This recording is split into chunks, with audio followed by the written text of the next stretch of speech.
Hello, देखते हैं। अच्छा, आप हंस क्यों रही हैं? आपको कोई गम नहीं है?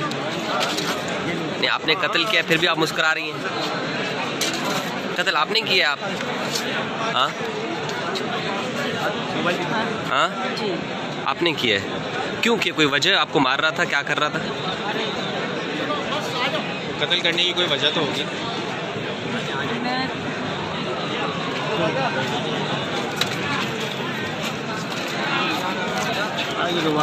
अस्सलाम वालेकुम नाज़रीन, आप चैनल 27 न्यूज़ HD देख रहे हैं। सोहराब बरकत आपसे मुखातिब है।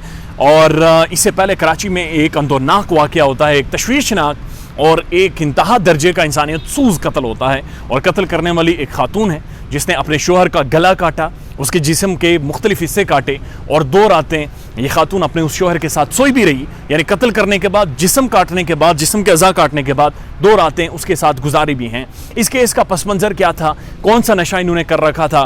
वजह क्या थी जिसकी वजह से ये अंदरनाक वाक़या करना पड़ा? ये तमाम तर तफसीलात आपकी खिदमत में पेश करेंगे। लेकिन उससे पहले जो लोग नए हैं, बराए मेहरबानी चैनल को सब्सक्राइब करें ताकि बर वक्त वीडियोज़ आपकी खिदमत में पहुँचते रहें। सानिया उर्फ रुबाब इनका नाम है, जो कि बताया जा रहा है। इन्होंने कहा कि मेरा नाम सानिया है, मुझे रुबाब भी कहते हैं, ये मुख्तलिफ। लेकिन अब जो हतमी रिपोर्ट सामने आई है उसमें बताया गया कि इनका नाम आसमा है। बेसिकली आसमा इनका असल नाम है। इन्होंने जो शेख सोहेल हैं उनके साथ शादी की। शेख सोहेल एक 70 साल का एक बुज़ुर्ग है।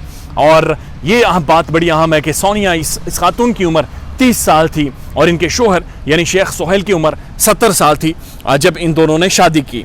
और साथ साथ ये भी बड़ी अहम बात है कि जो शेख सोहेल हैं उनकी ये दूसरी शादी थी। इससे पहले उनकी बीवी या तो डिवोर्स था या तलाक था, बहरहाल डिवोर्स था या डेथ थी, वो चीज़ सामने नहीं आ सकी। लेकिन जो खातून हैं, यानी ये जो खातून हैं सोनिया उर्फ रुबाब, इनकी ये तीसरी शादी थी। यानी 30 सालों में इनकी ये तीसरी शादी थी एक 70 साल के बुजुर्ग के साथ। और आपने वीडियो भी देखी होगी जिसमें ये फिरौनियत और रऊनत के साथ मुस्कुराती हैं, हंसती हैं। और कोर्ट में ऐसा महसूस होता है जैसे इन्हें किसी चीज़ का दुख नहीं है, दर्द नहीं है, कोई पछतावा नहीं है।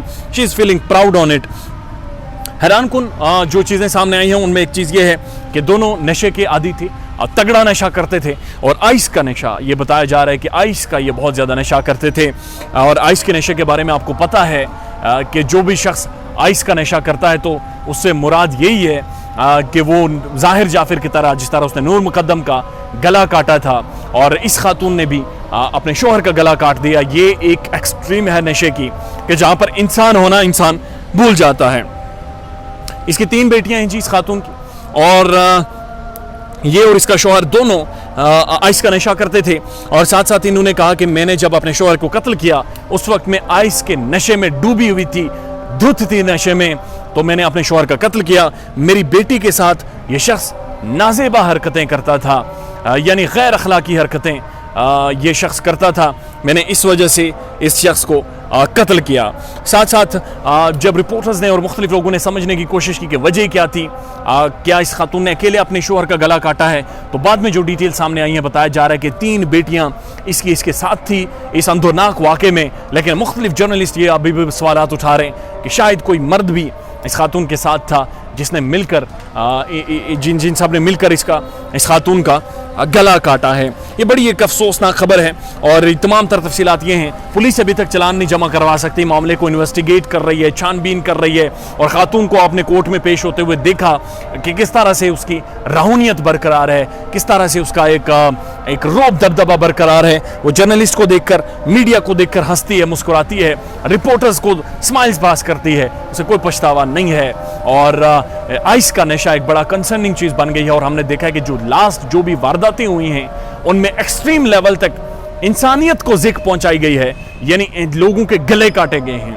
और इस मामले में भी अगर आप देखें तो अपने शोहर का गला काटकर ये खातून 2 दिन उसके साथ सोई भी रही। इसे कोई पछतावा, कोई डर, कोई खौफ नहीं रहा। इस केस के हवाले से जो भी अपडेट्स होंगी वो आपकी खिदमत में पेश करते रहेंगे और इस केस को भी फॉलो अप करते रहेंगे। अपना ख्याल रखिएगा और हमारे चैनल का भी। अल्लाह हाफिज़।